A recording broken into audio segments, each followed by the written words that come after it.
I actually followed through on your last BPC. I picked up the Tony Fadell book, Build, Oh yeah, and I ripped that book in like zero, like two right. days. I was done with that book. It was Yep. so good. Isn't it? I Yeah. learned a lot, and I got a lot out of it.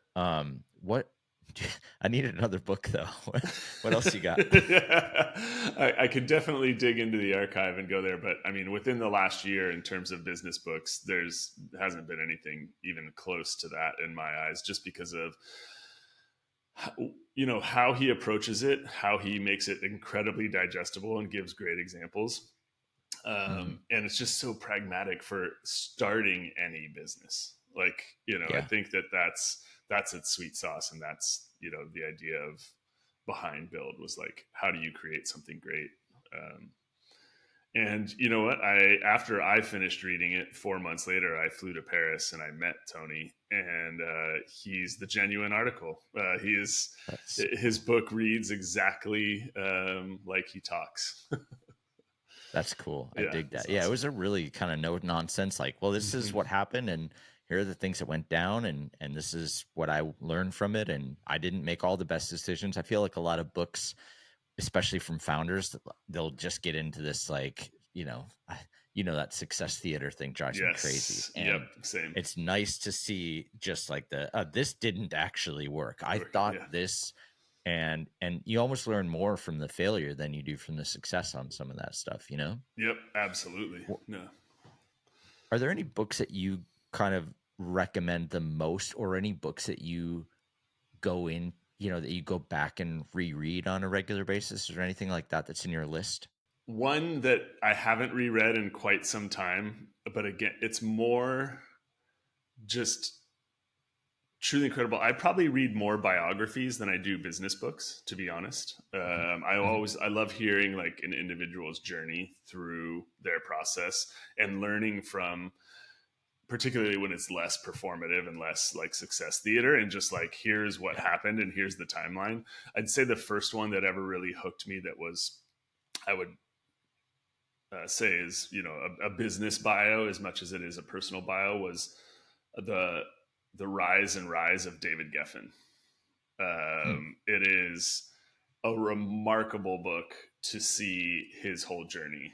Obviously, one of the most successful people in the history of Hollywood. He owns some city blocks in Hollywood.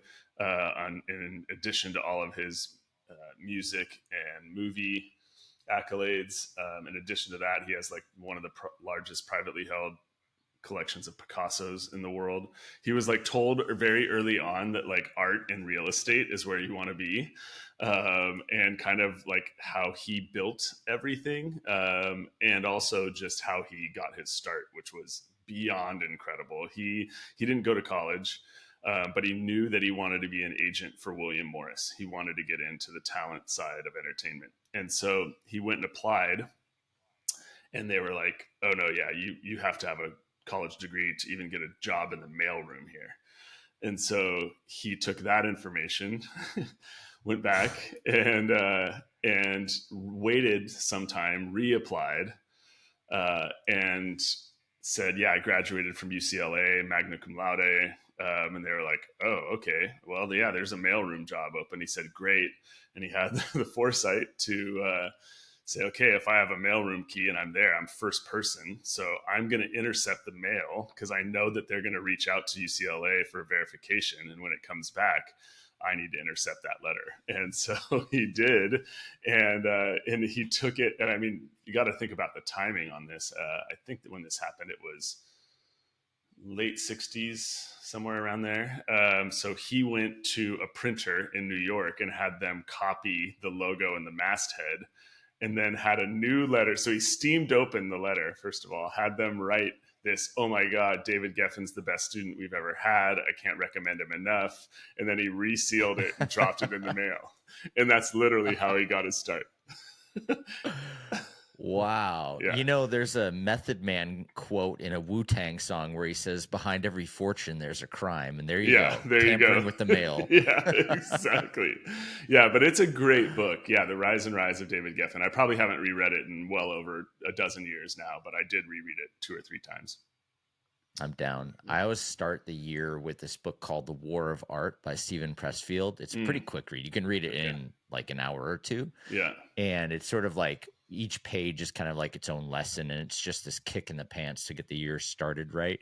He talks about this idea of the resistance. And the first part of the book is about identifying the resistance, what it actually is. The resistance is basically anything that's getting in your way for success.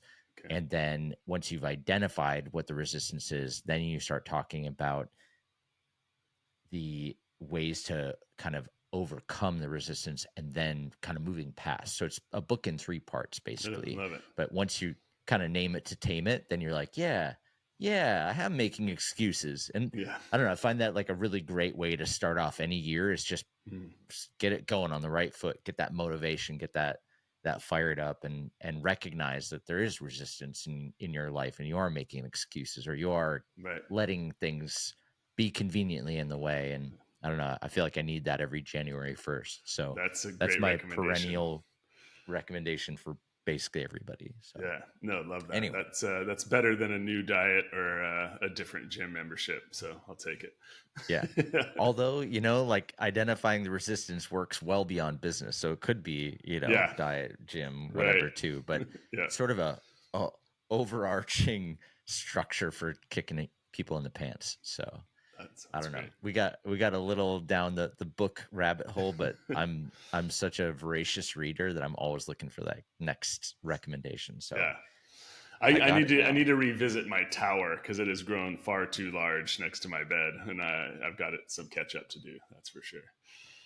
I got switched over to the Kindle this year, and Uh, I actually don't know if I'm that happy about it. I feel like mm, there's something cool about like holding the book and yeah, stacking the book and showing your stack of the book. Like I used yeah, to do like an Instagram post every year with my tower, and now yeah, it's all digital. yeah. I don't know Now if I it's just love that. I don't a know. list. Yeah. Yeah. No, there's certainly some convenience to that. A tablet packs better when you're traveling, et cetera, et cetera. But I've just been so print obsessed my whole life that I haven't Yeah. broken away from that yet. Yeah, absolutely. All right. Let's dig into Yeah. the real business. Talk to me about just retail overall in the outdoor space. Like who's doing it well? What's going on? What's the state of retail? Let's dive Yeah, I in. think it's a great question, and I'd love to kind of I'll share my thoughts. Excited to hear yours. I look at retail through a very wide lens. I've worked in several industries, and so I'm always looking at like who's doing what well.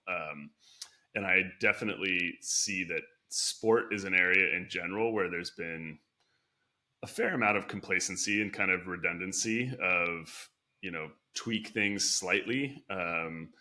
And then there is like the experiential side, and then there's the elevated side.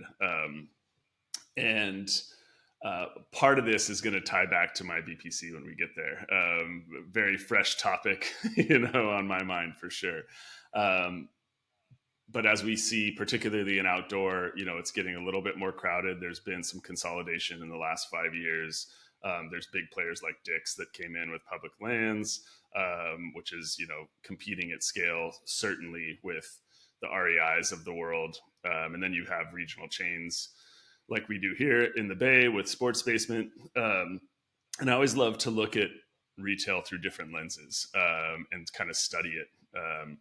When you look at, for example, like Sports Basement was entirely built on community, right? So, like, if you talk to anybody who's in the Bay that shops that, it's very much a warehouse environment, where it's just stacks and stacks of product, and it's not about how beautiful the inside of the building is. It's like, here's the product at a better price, and we're going to connect you with community through doing events and runs and rides, et cetera, et cetera.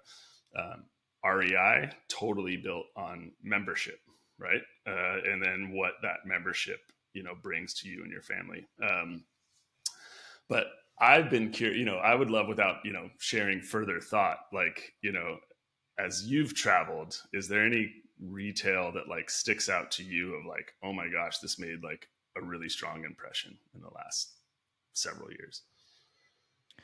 I'm trying to think of some good example. I think what really stands out to me in sports Sports Basement's a great example. I used to live in San Francisco and definitely made my pilgrimages there. But I feel like the ground game of a retail location is almost as important, if not more important than anything else. That engagement in the community and becoming the community hub where going to that place is more than just buying something and it's more than just foot traffic. And that influences everything from word of mouth to event support. I just feel like there's something that needs to exist beyond the four walls of the shop itself. And as we talked, last week about some of the big box retailers that are getting, some of them are scaling up, some of them are scaling down. I think the differentiating factor is how dialed in is that ground game and how invested are you in the local community? If your expectation is to get investment from them, to have people come in and buy stuff from you. I learned a lot from the pod we did with Brendan Madigan of all the other things that he's doing besides running the retail shop that enhances his business. The fact that he puts on the speaker series, the fact that he puts on a race, like he really built this 360 around the shop Mm-hmm. as opposed to just trying to get all inbound. He's going out with what he's delivering to the community and the value to his business, but also the value to the community can't be understated. And Yeah. so I think that's the thing that I'm really focused on is like, what does the ground game, there are brands out there that have this like field marketing manager role. And I had that job at Red Bull when I first got, that's how I actually started getting in the door with Red Bull. And the whole job was about building relationships with people in the community in every possible way that you could by bringing them value. Right. And sometimes that meant putting on an event with someone. Sometimes that meant supporting a project that person was doing. But I think that a retail, to do it right, to really smash it, it has to have that element. And Yep. I can't pick out any specific retail experience other than what Brendan was talking about, but that stands out to me more than anything. Yeah, he's certainly one of the best in the business, and what he's built around everything there in Tahoe City and beyond is just incredible. A hat tip to him for sure.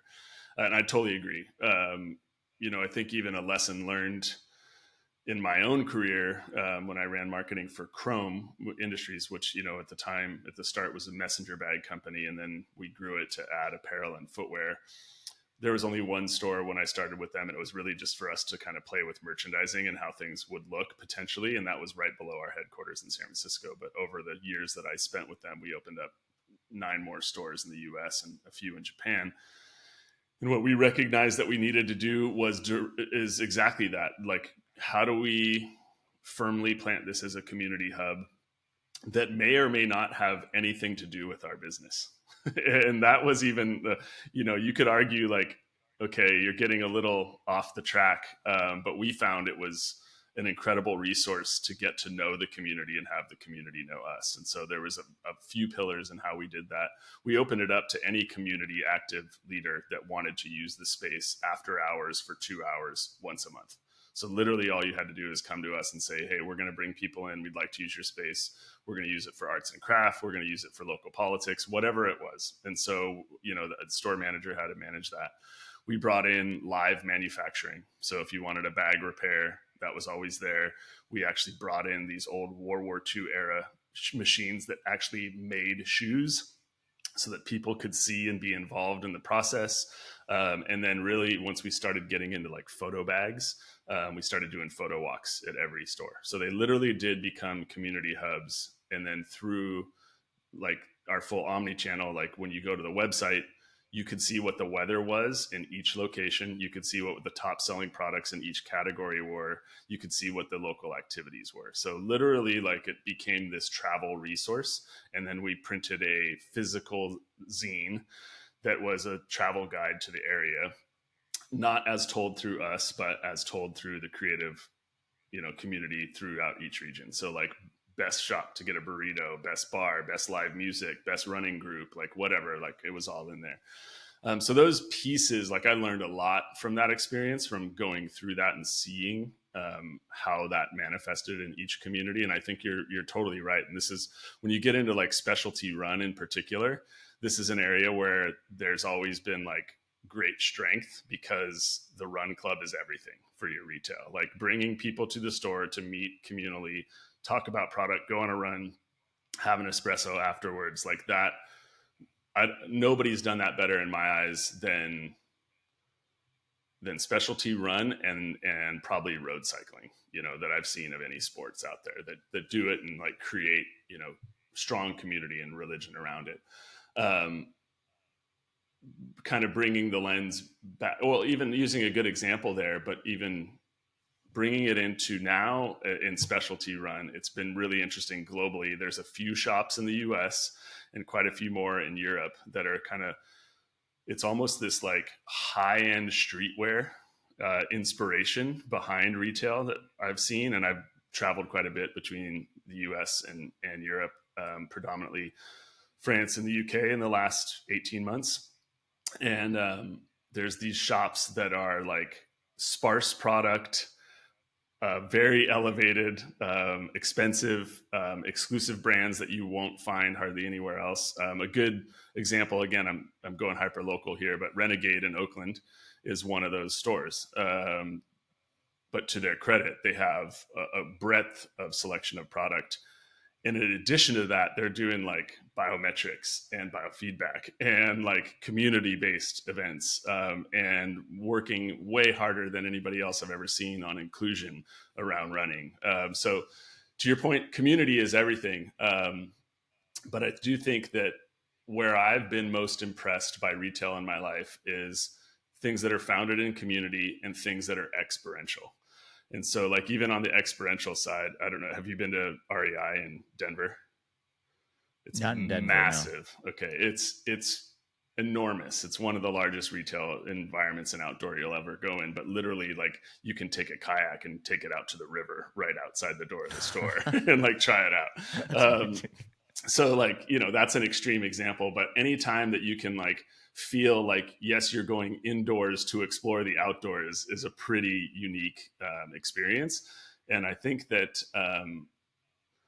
there are challenges, right, in doing that because there is a methodology and a science to like turns and how much square inches and square feet you need to have product on, et cetera, et cetera. I mean, it truly is its own masterful space of consideration. But when you can have a person walk away from a retail environment and feel like they just had an experience, that's a special thing. And that store definitely does that.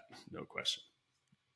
That's so cool. I mean, I think the thing that you're really getting at too is this idea of focusing in on the quality of the experience, the quality of everything that they're putting into the community. And so much of stuff, especially in today's sort of D2C world, is so focused on the numbers, so focused on the quantity. And it seems almost counterintuitive to focus in on quality and qualitative metrics, if that's even possible. Yeah. But that's actually the differentiating factor. That's the thing that people kind of care about and want to come back to experience that. I have no doubt that if I was in Denver, I'd be going to that REI to check it out and get a feel for it. And I feel like I'm always on sort of on the hunt for cool spots to go, whether. Well, the beauty with that one is they make it really easy in Denver. You fly in, you don't even need to rent a car. You hop in the train, you get off at Union Station, and you walk literally like a quarter of a mile to the REI. So couldn't be easier without having to operate a vehicle yourself. I'm curious, have you seen any of kind of the elevated specialty stores that I'm talking about? And have you seen that in run, cycling, anywhere? I'm trying to put my finger on a cycling version of it. I mean, the only one I've ever really experienced was there used to be a spot in Portland called Athletes Lounge that was sort of the triathlete version of that, where it was sort of an experience and you would go in and hang out with Gary and I used to meet Eric there, but we also, it was right at the base of Forest Park. So you would go on runs and you'd start there and go. They had a lot of that stuff kind of built in to it. That's probably the closest I think I've ever been to it. Okay. Because there are definitely doors that are opening now that are more like Supreme, particularly in the run space. And certainly I've seen some in the cycling space. Like I would argue even like early Rafa doors were doing that, and Pas Normal, I think could be considered in that same subset. But it's been Yeah. interesting to me to see um, on the run side in particular, and I've seen more of it in Europe than I have in the US, but it's like streetwear stores, and price point is high end streetwear. And there's certainly more variety on the footwear side that's coming out of Europe in particular than it is in the US that we might not see here, like brands like Hilo Athletic or 42, Normal, Norda. There's a lot more in that space, and on the footwear side in particular, and then on the apparel side, Satisfy has kind of been top of everybody's thoughts and talking points in the last couple of years, and I haven't heard you guys discuss them much yet on the pod. Any Yeah, familiarity there? there's Awareness? Yeah. I was on their website looking through all their stuff, and I know they had a pretty big activation sort of off UTMB, not with Yeah. UTMB, but Yeah. I think Matt Trappy was mentioning it in one of his Substacks, but Yeah. I was on their website the other day and I was like, $240 for a pair of shorts. Like, okay, congratulations that you're getting that. Congratulations that you found the consumer. At least I hope you have. Mm-hmm. Congratulations that you found the consumer who actually can afford that. That's amazing. Yeah. But wow. Yeah, no, Tell me about this. Like, yeah, it's definitely a high price point. I think, Rafa was unquestionably a super high price point when they first came out too. And I think they shocked the industry in cycling on that side as well. yeah, And a little bit different, I think, for Rafa, it was kind of just this, they knew they wanted a premium positioning to begin with. They were using merino wool, but so were a lot of other people, and their merino wool wasn't as expensive. So I do think that in Rafa's case, like while they were claiming to use like really elevated materials, it was much more a brand positioning than it was driven by yeah, anything else.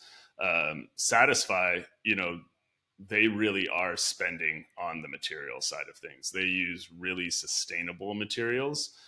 In their cottons, it's all organic.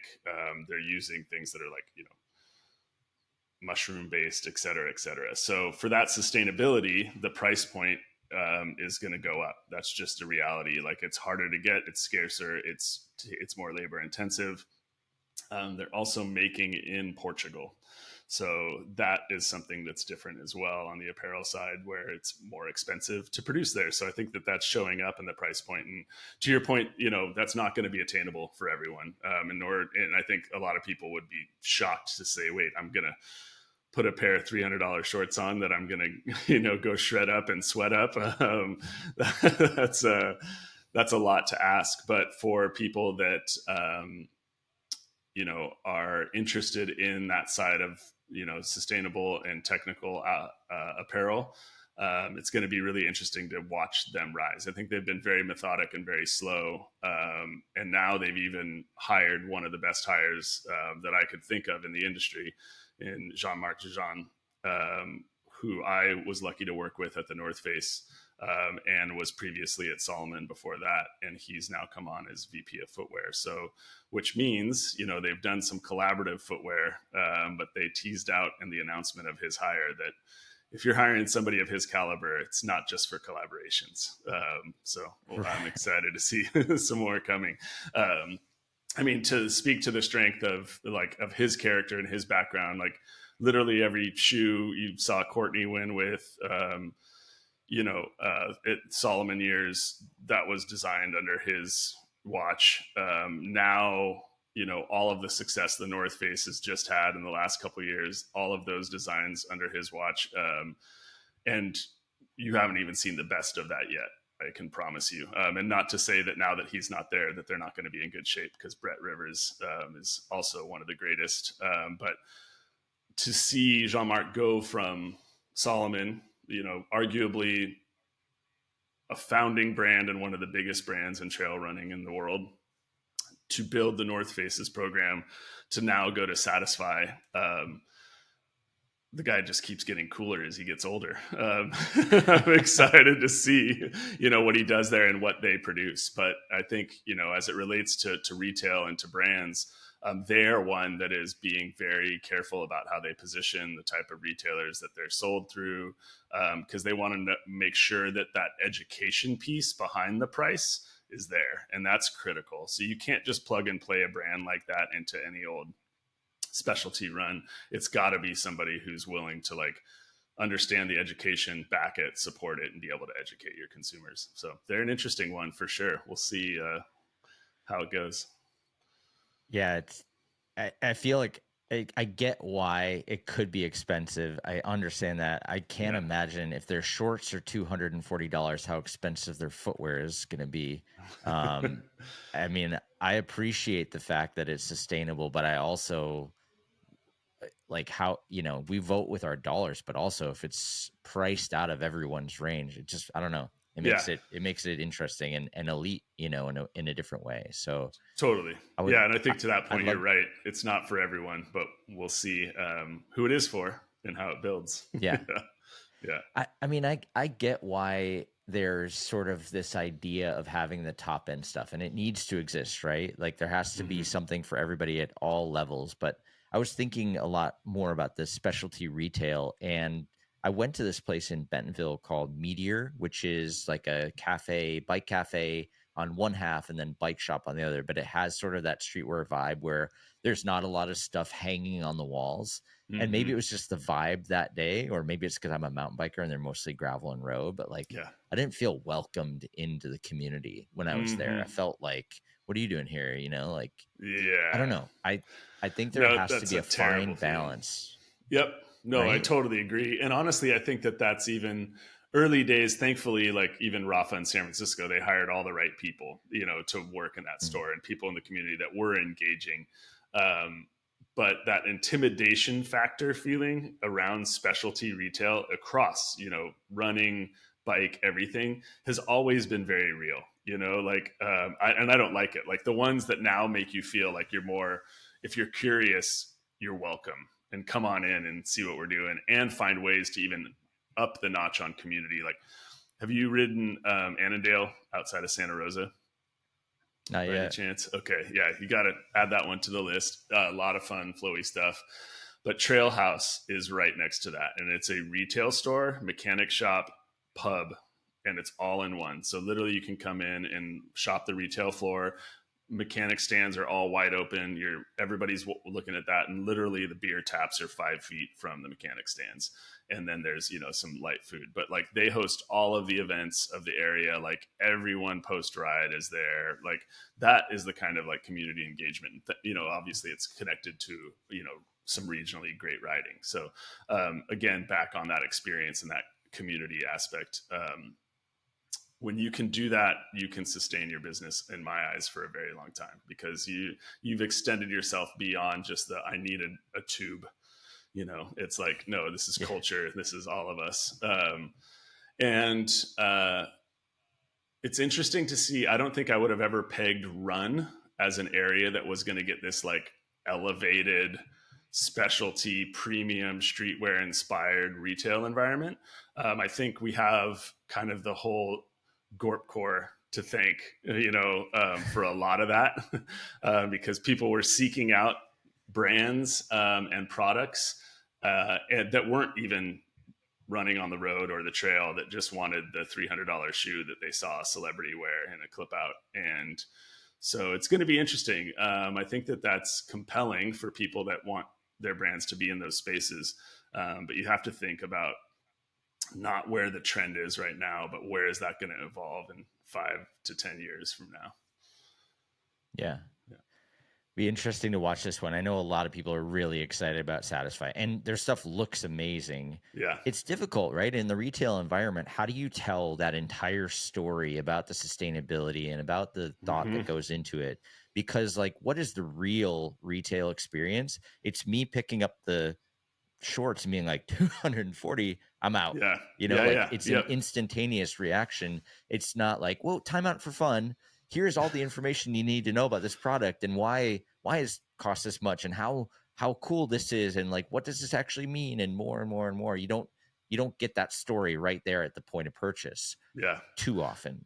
No. And especially in places that are minimally designed and everything else, like you're not getting any of that context. You have to do the research before. You have to be searching out Satisfy, not Mhm. random person in the retail being like, Yeah. how much, you And to know? your point, you have to also, the environments that are selling that product can't be intimidating. They have to be Right. educational because, to your point, there aren't hang tags on footwear for the most part. There aren't these communication opportunities in most of those retail environments to educate you. So you have to feel welcomed and encouraged to engage uh, a retail specialist on asking about what is this brand, why does it cost this much, and then that person needs to be able to deliver on that message for you. It is there's a master class around it for sure. But yeah, time will tell. We'll see. I think that all of the Yeah. premium brands, like Or in cycling, even like they kind of like became more approachable over time. More communal focused rather than like premium and exclusive. And we'll see if the same thing happens in run. it'd be interesting to think about the point of purchase display that's built around this kind of stuff. Like a lot of Mm-hmm. times when it comes to retail shops, it's just kind of stuff hanging on the walls or piled up somewhere. And if you've got something like this, I mean, maybe it exists on a golden pedestal where you're like, oh, there's a reason why, like this Yeah. is special. Yep. And you have that like visual element that's like, just this, there's a reason why, and this is the best you can possibly get. I think Yeah. when Speedland came out, they did a great job, I thought, of messaging around like this is the Ferrari of running shoes, and you're like, oh, okay, I Yeah. get that. Like, Yep. I get why it's expensive, and they really did the extra work to educate why this was. And yeah, I think the work has to be done by the brand to like make people very aware. And in retail, you have to go that extra step of maybe a point of purchase display or something to give it the context so that people understand what they're actually buying. It's not just a pair of shorts or a long sleeve shirt that costs $170. It's this, you know. Yeah. Yep. Within that space, it actually brings me to another subject that I really want to kind of broach with you, which when I particularly think about run right now because it's such an explosive category, both road and trail, and all the new brands that are coming into that space. The ones I mentioned from Europe, in the US. You and Debo have talked a little bit about the challenger brands that are coming up. But as you guys have woven conversations about challenger brands, and then you've woven in a lot of conversations about the current state of Nike, the conversation I'd love to have with you is who of the challenger brands do we think could potentially one day dethrone Nike? You ready to have that one, this, Lucy? I've got a lot of thoughts. I've got a Yeah. lot of thoughts. And I think that we have to really think about what does it mean to dethrone Nike, because there's a lot of different ways that you could consider it dethroned, right? There's the cultural way, there's the business way, there's the Mm-hmm. product way.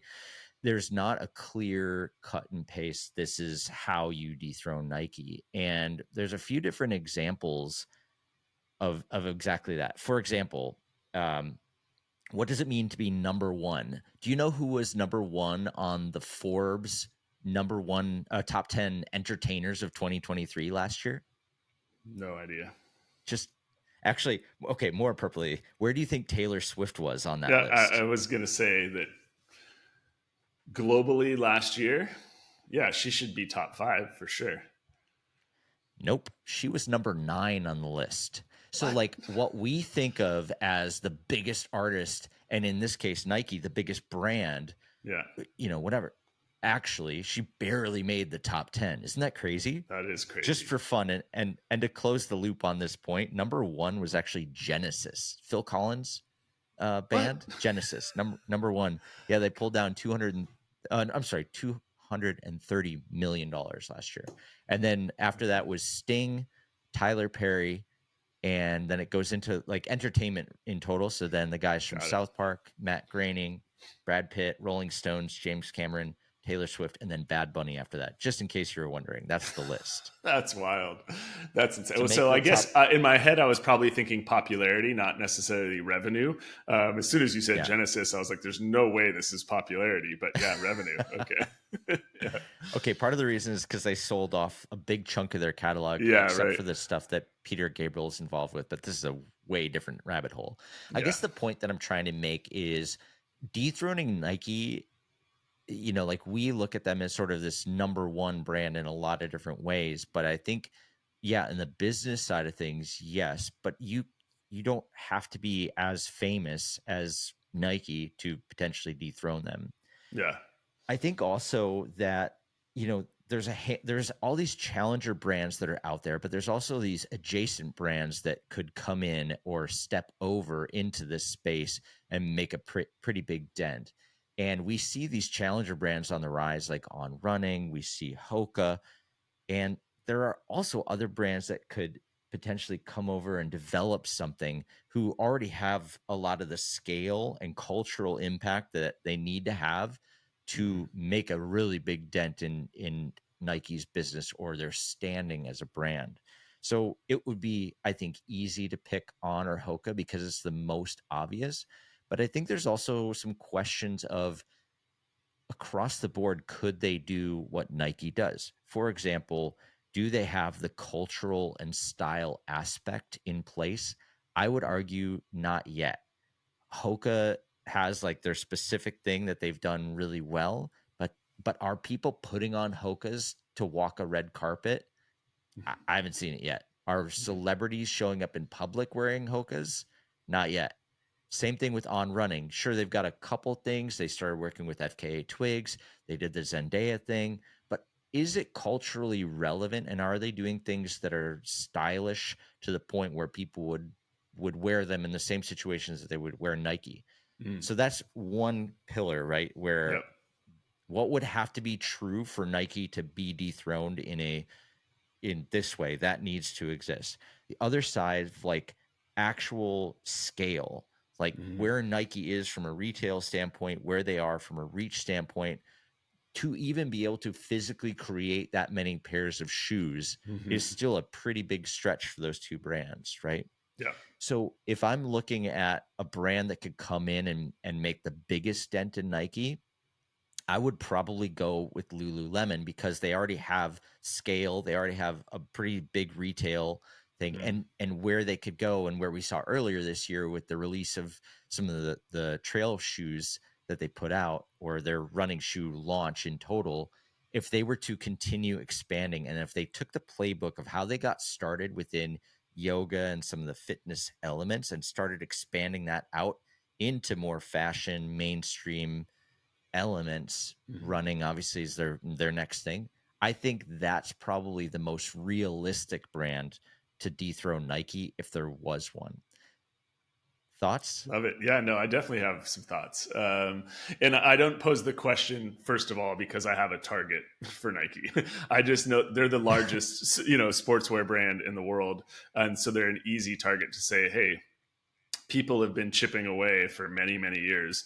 Some brands are their number two and third competitors that have been around 2 and 3 times as long as they have. So it's just an Yep. interesting case study of I I don't I don't follow the talking point that Nike is totally falling apart. I think that there's been some Right. missteps personally, and I think that there's been some really expensive and painful learnings. But when you still pull, people globally 15 to 25, they're by far and away still the number one sports brand, globally. So it's an interesting Mhm. conversation for the sake of conversation and for the sake of how many challenger brands there are out there now. Um, I agree with you. You can look at it from like a cultural relevance, brand impact, and then you have to look at like operationally what would it look like to really come on. And I think that um, from the challenges that you mentioned, um, I actually think from a positioning standpoint, I think On has the best chance of all three of those that you mentioned, of Lulu, On, or Hoka. I think that Lulu has created incredible product, and they built the model for a community around retail, no question, with all with yoga and training in the early days. I think that from what I've seen from a product side, footwear is great. I think they're going to continue to be challenged in that space. I think that they have the muscle for sure. All of the resources under the sun. I think, and if I were to hone in on what I think that challenge is as a brand person, I think the name is always going to be something that is challenging for them. When you look at all the others that we've mentioned right here, these are 3, 4, 2-letter word brands. A lot easier to work with, even though you don't need to understand the meaning behind some of them. I think that that's one challenge. And that's oversimplifying because, right, they have incredibly talented people. They have incredibly talented designers. They have all the resources in the world. I feel that from a design standpoint and a cultural standpoint and everything they've done as quickly as they've done it, On has some incredible positioning to really go after Nike, if that's their goal. Right now, Nike represents infinitely more sports than On does. On's only in 2 of those spaces, and then trying to get into kind of the art and culture space. Hoka, I don't see as a brand in its current state that would challenge Nike at all. I think that they're making Nike take notice.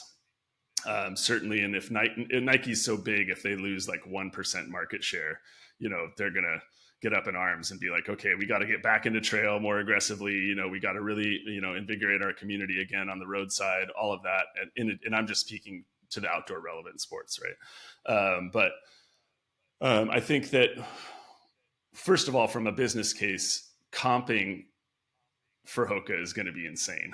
The last 2 to 3 years has been so wildly successful for them that as a publicly traded company, year over year comps of like building upon that, is going to be incredibly difficult for them to do without really diversifying quickly. And I think that they're going to lean heavily. They're going to have to lean heavily on apparel there.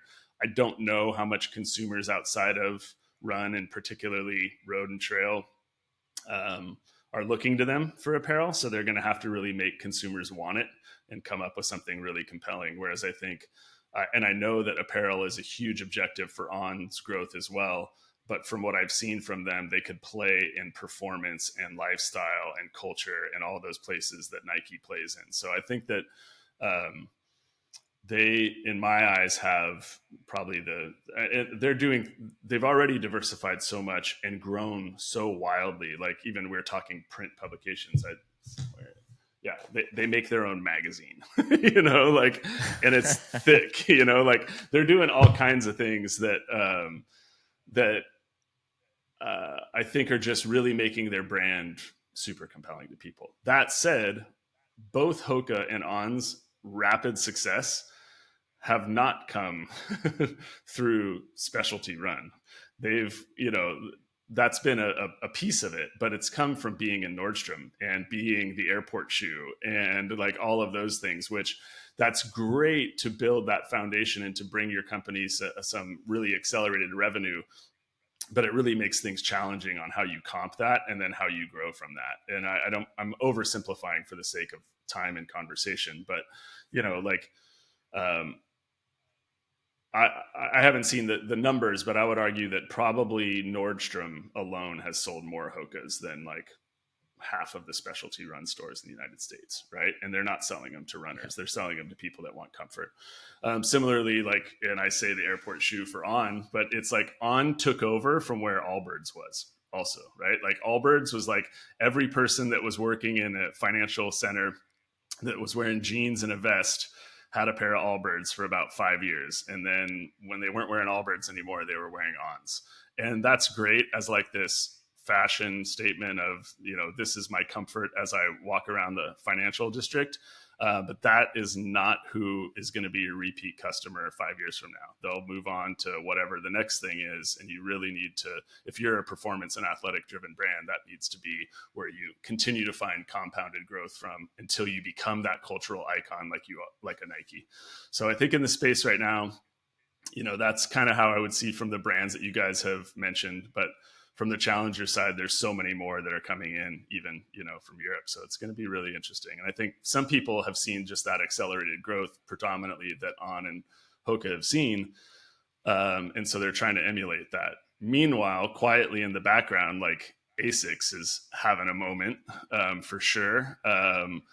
There's, I would even put in within the idea of a challenger brand, even though it's not fair based on scale, you have to look at Audi and Puma and like what the other big ones are going to do or could be capable of doing. They're still in the shadows of Nike from a revenue standpoint. And when you look at Puma, some of my friends on the road running side are like, oh my God, their shoes are incredible. But that brand hasn't been super strong in North America for a very long time. And where they have had strength, even here and in Europe, they've always kind of been on the fringes of sport and more lifestyle. So it's like, yeah, they sponsor F1 teams and they make performance driven product, but I don't think that in North America in particular, that's how people see them. So I think that's a challenge for them to break through. Audi and Nike always seem to be just kind of at each other's throats for sport. So he's always curious to see what's going to happen there. And then more recently, you guys discussed, I think last week and weeks previously, Under Armour. So there's a lot to. I think the only other one we haven't mentioned is, and this goes back to the discussion we were having with Steve a couple weeks back about the resale market. Both ASICS and New Balance were pretty high up there in terms of what was growing in the resale. So is that a signal of increased interest? Probably something to keep an eye on as well. Yeah. The other thing, and this is purely to be provocative, but think about Gen Z's purchasing power is now coming online. And I know we both have Gen Z children. Yep. I don't know about you, but my son grew up in Crocs. And all these brands that we're talking about, like they've got some stuff in place, but they have to do category growth. They have to have extensions in different ways. And, to Nike's credit, they've extended in every possible category of running, basketball, skate, baseball, blah, blah, blah. All these companies are continuing. Arc'teryx just launched trail running shoes, for example. And although Crocs doesn't make running shoes by any means, neither did Lululemon up until a year ago, but they both had strong retail positions. They're both flush with cash and were able to expand and develop and have an audience that grew up wearing their gear. I wonder, could that be someone who comes out of nowhere and just, wipes the floor with everybody? Totally. Not dissimilar to that, right? Yeah. Not dissimilar to that is Birkenstock, right? Like, so Birkenstock, arguably the original Crocs made out of different materials, just had a wild valuation. And in order to respond to that valuation, they have said like, yeah, we're going to, press forward into outdoor and all these other subcategories that they feel that they have permission to do. We'll see if it lives up to that valuation, if they can pull that off. But to your point, Crocs has certainly been built on the generation of kids, our kids' age, and it will be interesting to see how the brand and how that company evolves over time, for sure. Obviously, they did their acquisition of Hey Dude, and they've done some other things, but it'll be very interesting to see what they do with the Crocs brand, for sure. Yeah, I mean, giant question mark. That is definitely the dark horse, whatever. Yeah. As I was preparing for this discussion, I was also looking at some of the brands over in China, like Li Ning, Anta. There's another one that starts with a B, but there's a lot going on over there in terms of the community for running is just exploding over there. Same thing in mountain biking, actually. Like a lot of the outdoor sports are just booming in China, and there needs to be product there for all the enthusiasts to go out and get. I was looking at both the Li Ning and Anta websites, and I don't know if it's just because I'm, geo targeted here in the States, but their websites were total garbage. And I couldn't navigate to save my life through the sites to find even what they had. In fact, I think it was the Anta site actually forced me onto Alibaba at one point, and Li Ning sent me to Amazon. I was like, if you guys could figure out e-commerce, you probably opened a big door here. Yep. But I feel like they're going to create momentum overseas. And if they could break into the American market, which is always the giant question mark and something that European brands also struggle to do, Yeah. but man, it feels like there could be something there too. I Oh, for feel sure. like more often than not, it's someone who comes out of nowhere to dethrone the champ. Like, for Hmm. example, did you know that Pepsi is actually not the number two brand, anymore? Actually, they got bumped down to number three, even though they own Pepsi and Rockstar and a few other brands. Yeah. Dr. Pepper and Snapple just took them out. They're in number two now, which always used to be Pepsi and Coke. Now, Whoa. actually, Dr. Pepper and their all the Portfolio. brands that they Yeah. own, yeah, they're in the That number is two wild. spot now. These kind of Yeah, wars, and I they was speaking back to that a second ago, like when Nike loses 1% of market share, there's a great study, and you'd have to dig deep because it was probably the beginning of the of the internet when this happened. But when Gatorade lost 1% of market share to vitamin water, they did an entire rebrand. wow. 1% of market share. Pretty crazy. Incredible, Yeah. incredible. I want to move on to this. Maybe this is our last big one for the chat today. But Yeah. the acquisition news that just happened from Aura Ring, Mm. they just got their hands on Very, which is a metabolic health tracker. Basically, it's a CGM, continuous glucose monitor. Yeah. Unless you had any more points on No, our no, no. Please dethroning dig Nike. in. Yeah. So I actually used to work for Aura, and after that I worked for Abbott, which makes the CGM. And basically what had happened this past week was I didn't realize that Very is actually also a Finnish company like Aura, Mm-hmm. but Aura acquired Very. And why this is important is there are a lot of brands now coming online working on this metabolic health space. So Abbott just launched Lingo, which I mentioned I'd worked there. Aura up until this point has only had the form factor of the ring.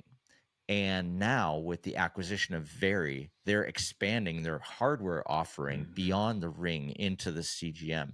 And there's a really interesting correlation between what you eat and how well you sleep. So you see Aura positioning themselves more as like a full ecosystem of that. And if you look at the brand Ultra Human, it's another one that started as a ring, has a CGM. They actually have this thing that sits in your house that like tests the air quality of what, if there's mold in the air or Yeah. humidity, whatever. And people are starting to get a better picture of like how these pieces actually do connect. What you eat affects your sleep. How well you sleep impacts like what your glucose is doing the following day. People are getting a better picture of what's actually happening to their bodies throughout the day, not just Mm-hmm. like one sliver of data. And the growth of the metabolic health categories is something that I'm definitely paying attention to, partially because I worked in that space for a little bit and I got a front row seat to everything. But it's something that sport has been leading the charge on for a long time, and I'm so curious to see if this will transition to sort of everyday people. Like Kipchoge uses a CGM Yeah. to track his glucose through a race, and actually CGMs are banned in UCI competition, so you can't race the Tour de France with a CGM monitor. Can't race in these certain places because it's effectively a competitive advantage to Yeah. the other Do you racers. think that'll change over time, or do you think that they'll hold on to that? I don't know. I feel like the UCI is challenging. Yeah. But I Very mean, true. it's allowed in running, and so Yeah. if you could time your nutrition during a Mm-hmm. run, during your training, during your racing, that feels like a pretty huge leg up on your competition. When are you Yeah. supposed to take the gel? How does your body respond to gels versus gummies versus, what you're drinking, and how does all this stuff play in? To Yeah. have that level of detail of your body is got to be good. Like all of sport is basically testing how hard you can push your body to achieve a To goal. perform. And Right. now you have more of a feedback loop than just like I feel good. You actually Yeah. have data to work with. Yeah. So I think there's something really interesting here.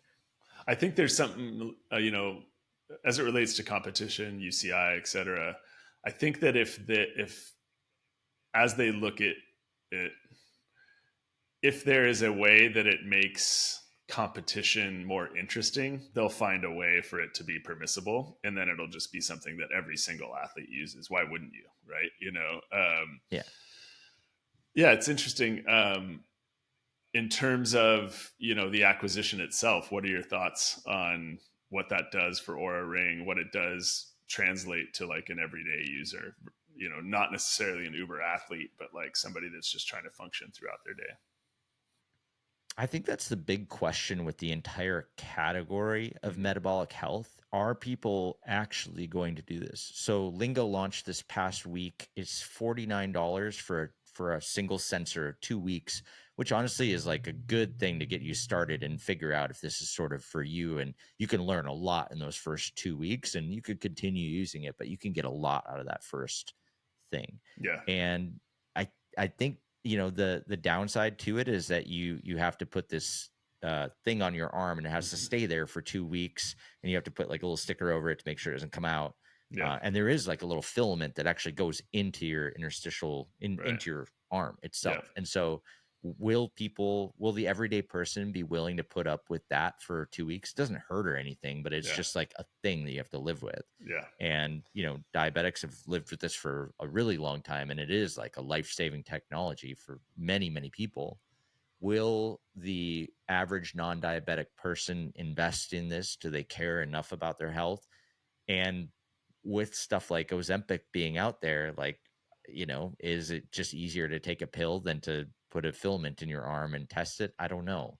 So I Yeah. think that whether or not this was a smart acquisition by Aura sort of depends on how the entire category does. That being said, expanding beyond one form factor can't be a bad thing for them. Just like how we were talking about the brands trying to dethrone Nike, the way they're going to get there is likely through, at least partially through, category expansion, Right. developing products and reaching into different categories. So I think Aura needed to do that, especially because they've got, Samsung coming online with a Mm-hmm. smart ring now. Apple has a patent for a smart ring. Ultra Human is starting to pick up some momentum. So I think that they have to expand out a little bit. They Yeah. can't just be, they were the first to market. They've been the leader for a long time, and they've been the ones driving a lot of the adoption to that category of Mm-hmm. having a health tracker on your finger. Yeah. But yeah, I think it's wise for them to expand into another form factor for sure. Yeah. And if they can be the ones to make the connection between the data that comes from your glucose and the data from your sleep, putting those two together, if they Mm-hmm. could own that crossover, that would be really interesting. Yeah. No, totally agree. It's Fingers crossed. I've got stock in both companies. So. Yeah, and I was just going to ask, didn't you say both companies were Finnish? I'm smelling some collusion going on here. Let's see. What can I say? Yeah. Well, yeah, I'm definitely paying attention to that, and that was something that I put in the Slack channel that we've got for Second Nature now. Yes, I put yes, that yes. in the It's Slack cool to see to the get some. community grow there. I hope everybody that listens is continues to add on. I think there's going to be some great exchanges on that side. Yeah, absolutely. We're just getting it started. I think we're about to crack the first 100 people in there, but I know I somehow set it where I get an email every time somebody joins, which I need to figure out how to turn that setting off at this point. But it's exciting to watch Yeah, everybody kind of pouring into it, and the conversations are starting to like pick up some steam, which is what we wanted. The whole yeah, point of the Slack was so that we could continue the conversation after the podcast, right. because sometimes our listeners get to join us on podcasts, but most of the time that's Yeah, not the case. yeah, So yeah, we wanted to have a forum where we could actually have those kind of yeah, conversations. yeah. No, love it. Let's hit some BPC, All man. What right, do you let's do got? it. Yeah, well, I'll bring it back full loop, and sorry for the redundancy for people that already saw this on LinkedIn, but my BPC is two parts content, one in the form of a podcast, one in the form of a book. And they're both centered on the same subject matter. So I know you guys have talked about Guy Raz and how I built this a million times. I know that it's probably, there's an alarm clock on Debo's phone for every new episode that comes out.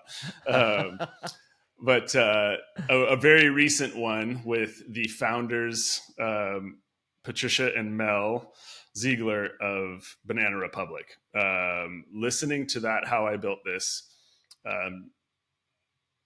drove me to go seek out a book that the couple wrote in 2012 and published called Wild Company. Um, and I similarly, I read it in 2 days. It was incredibly fascinating to hear their tale firsthand, and it brought me back viscerally to being 9, 10, 11, 12 years old when I was in their retail stores. And this I'm bringing back to the idea of retail as experience. There are themed stores all the time now. The store that my family and I owned in Petaluma was themed, but experiential retail is not something that's very common. That kind of leans in on what I was saying about REI in Denver. Um, both Mel and Patricia met when they worked at the San Francisco Chronicle. Patricia was a courtroom illustrator. Mel was a reporter. Literally, the last two people that you would ever think to start a juggernaut that Banana Republic became. No MBA training around retail or business, anything. They fully learned by doing, and their entire vision around it came from being two incredibly creative people and knowing how to talk prose and how to create a story. So like when you went into their retail environment, you literally walked into a jungle. Like there was a Jeep in the store, there was a giraffe, there was palm leaves everywhere. There was a typewriter with like a really dimly lit light, and it looked like Hemingway might have just been there and typed, the latest pages of his new novel. And retail was kind of intermittent throughout the experience. And none of the sales associates in the retail store ever pushed anything. They were just like, "Hey, how are you?" Like, this is pretty cool, huh? Like whatever, like, the feeling of it was everything. And literally it was never like, have you seen our new shirt? Are you looking for pants? What are you looking for? It was, they waited for the customer to like have a dialogue with them, and then found some common ground in that conversation. And I can remember that as young as being 10. And it like immediately became my brother's favorite brand because, and I mentioned this kind of in the write-up I did on LinkedIn, the closest association I can make to it was like when I went to Pirates of the Caribbean as a kid in Disneyland. Like literally I'm like outside in Anaheim, California. And then now I'm like, oh my God, there's pirates swilling rum. And it's like, I'm on a river. Like this is incredible. And that's literally how it felt going into a Banana Republic store in those days. So yeah, anybody thinking of starting a brand, and most particularly an apparel brand, listen to that podcast, read that book. It will give you so many nuggets on every little detail. And obviously with Mel being a writer, like the way he thought about their catalog, and like it turned into this like journal of sorts that like took you on a journey. Their hang tags did the same thing. They named every individual garment at the time and like gave it its own life. It's a case study unlike any other. And then it's also interesting to just kind of take your own stream of consciousness as you go from there. And they departed when Mickey Drexler took over the brand, and Mickey's famous for the Gap, for coming in with them. I mean, he started the Madewell brand. He's now doing Alex Mill with his son, so he's a guy that's been in and around retail for a very, very long time. But Banana Republic under him couldn't have been any more different than it was under Mel and Patricia. And it's really interesting to hear their story and their experience, and then go look at what it is now and understand that, yes, it's infinitely larger, but maybe it's lost a bit of its soul and its reason for being. So yeah, that's it. So cool. I still have memories of the Banana Republic in the Appleton, Wisconsin mall growing up. So Awesome. that resonates for sure. Yeah. The safari vibe made it to Wisconsin, which is actually not a small feat. So yeah, I'm always, like I said, I'm always on the hunt for books. I'll probably put that one in the list. I don't think I'm going to start an apparel brand anytime soon, but it's still interesting. I love reading about that stuff. And yeah, there's a reason why How I Built This ends up in BPC so frequently. Well, and the intersection, of, speaking back, bring it all the way back to outdoor. Those that read or consume Shredder's Digest or know Zio Ziegler, the artist, that is the son of Patricia and Mel. So, and then they also have a daughter, his sister, the entire family, incredible creative geniuses. But I think you probably would know him from potentially being on the dirt trails in this world. Yes, very, very familiar. Very familiar. Okay, well then I will follow up with the dirt trail thing a little Okay. bit. I got a bike one, but actually this isn't necessarily a bike now that I think about it. We were talking about these challenger brands that are like coming for Nike. And if you look at what are the top apparel brands out there, actually, when you look at the list, Nike's number one, and the next like 7 or 8 are actually fashion brands. And one of those brands is Prada, right? I don't know if you've seen this, but Prada is starting to work with Red Bull on a more regular basis. So today, Prada launched a project with Red Bull and specifically one of their bike athletes where they had this train that was running down these tracks. And some of the train cars had the Prada logo on it. But on top of the train were all these ramps. And there was a guy riding as the train was moving. The background stayed solid. And this guy was riding and flipping and doing Oh all my kinds of God. tricks between each one of the things. It's a crazy That's insane. visual thing to see. And it was a collaboration between obviously the athlete, Red Bull, and Prada. What's interesting, this is by my count the second, maybe third, but definitely the second collaboration between Red Bull and Prada. The first one was actually in Dubai. They had a wake skater who maybe you Oh saw this yeah. one. This is insane. He's on like a rooftop pool and Yeah. there's a ramp that he kicks off of and then he skydives or I guess base jumps off the top of the building. Yeah. That was also a Prada and Red Bull project. So Interesting. I'm kind of scratching my head a little bit of like, why would Prada be that interested and invested in this? But also, they're sort of two for two on putting out insane content together. Yeah. I would, not that you're looking for a reaction. Sorry, but I definitely I'm here have for one. it. I'm here Okay. for it. I Yeah. uh I think anybody would scratch their head over it. Why is a like luxury brand, working with, a energy beverage media house? Uh I would distill it down to eyeballs. Like nobody gets more eyeballs than Red Bull's content, in terms of like just stunts and feats and like maybe there's more to it than that. But yeah, it's that one. I want to ask you on the wake skate one. What was your first reaction when you watched that? My first reaction watching it was like, they're back. They are back. Yeah, yeah, Because I mean, I love all my Red Bull homies and they work so hard and they do, you know, their hit rate of what they actually put out is still very, very high. yeah. But I hadn't felt like there was something that was just like, ha. Mm-hmm. The last one before that I could think of was where they had the guys transfer. So the guys jumped out of a plane. There was two guys in the Alps. They jumped out of a plane and they like got into another plane, and that Oh was yeah, that plane yeah, to plane transfer yeah.